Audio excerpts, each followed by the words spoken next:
Morning, everybody. Welcome back, Heather. Nice to have you. It's great to be back. It's great to be with you. Now, with everything from shopping for gifts to watching your holiday budget, the stress can really add up and even start to leak into your relationship. That's right. So to help us increase couples' joy and reduce the holiday stress, we bring in our relationship expert, Kat Robey. Kat. Festive. I love this. It's always such a pleasure to have you on, but I was telling you before the show even started, I feel like you chose this topic for me. I did. But you chose it for all of us busy people out there in relationships because the holidays are really a stressful time and that can kind of show up in our relationships. So talk a little bit about how that happens. It can, yeah. Well, just when does it start now? You know, Right. Does it start at Valentine's Day now or Halloween or Thanksgiving? It just starts to get this snowball effect in our schedules, in expectations, party planning, saying yes or no to events. Schools might need help. You're as a parent, you've got different roles. Like, it just goes on and on. What are you going to spend? How many parties will you throw? Where are you going to spend the holidays? With your in-laws, with your family, with who?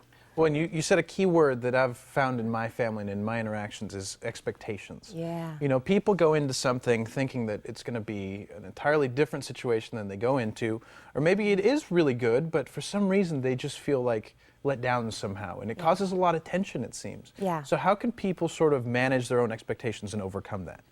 I think just replacing the word expectations with appreciation might help.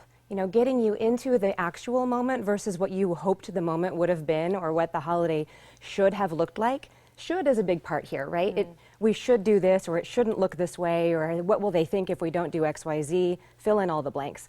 But if we can learn to appreciate what we're investing in, what the holiday even means, why are we even celebrating? Right. Like, let's break it down a little bit into, we're here together. And that's the important part. And yes, maybe we do need to do X and Y and Z, and oh, this thing broke along the way, or this person wasn't able to travel here. Okay, well, what is working? What can you appreciate about the situation? Or, you know, what can you be grateful for is another way of thinking about it, instead of what's not working. I love that. And I love that we're kind of really attacking what the issues are. What are the things that make us get into these disagreements and cause this stress in a relationship? I know for us, a lot of it is our calendars are crazy busy, both of us. Yeah. But there are still, you know, the holiday decorations need to go up and we need to send out Christmas cards or whatever. Maybe I only think that we need to send out Christmas cards. That's so old school. I like Greg that. never really cares about that. Valentine's cards. There you go. See, but New Year's. So I guess I want to ask, how do you kind of decide who does what, and how do you even bring that to the table? Like, I need help. Like, I have too much going on in my life. Right. Do you think you have time to maybe pick up a little extra here? Well, even before that conversation, I have so much going on, can you help? What about, hey, what should we do? Should there be cards this year? Should there be a party this year? I'm really invested in there being a party, so can you help me have that party happen? Like, really opening the communication before all the plans are made is a big deal. And then, you know, if someone's really not invested in the plans or things like that, being able to go in and say, you know, we need to schedule quiet time too. We need to say yes to 3 or 4 events, but I can't do 8 events. Like, I simply can't do it. Maybe you'll decide that one person goes or doesn't, or maybe you'll decide that neither of you go, or maybe you'll push through all 8 events. I don't know. There's not a right answer for those things, but at least to be able to have the conversation and to listen to each other, and to recognize that you're both feeling that compressed stress. You know, give each other a little bit of a break. If one gets snappy, maybe that's your cue to take a deep breath before you respond to your partner. You know, try to think about, are you taking care of yourself? Are you sleeping? Have you had enough to drink? Water. Lots of water, even in the cold season. Yeah, water. Maybe you're hungry or tired. Those are universal ways to get into an argument without meaning to. Right. So add some additional stress and expectations that you feel from the outside, then you really can be off and running. You know, some of my favorite words these days are, what's good enough?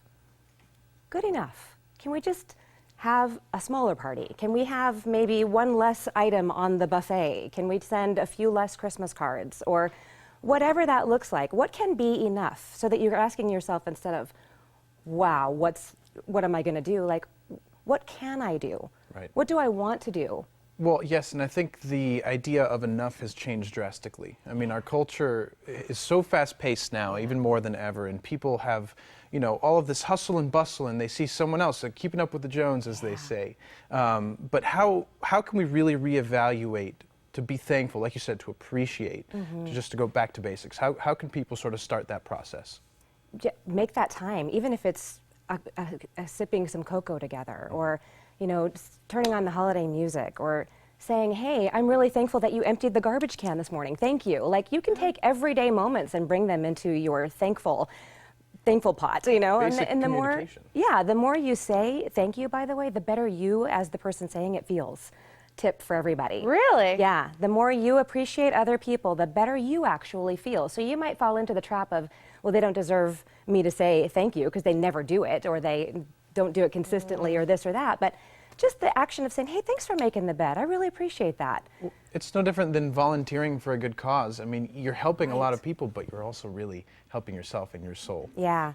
And I that's, like that. that's really important. Yeah. We've got to spread that holiday cheer all year round. But yeah, holidays, say how you feel. Talk about the memories. Bring back old good things. Talk about what you wish for the new year. Make it positive. Yes, and talk to Kat Robey too, because she can help you with pretty much anything. Kat, it's so wonderful to have you Thank back. And we you. look forward to the next time. Thank you so much. Thank you.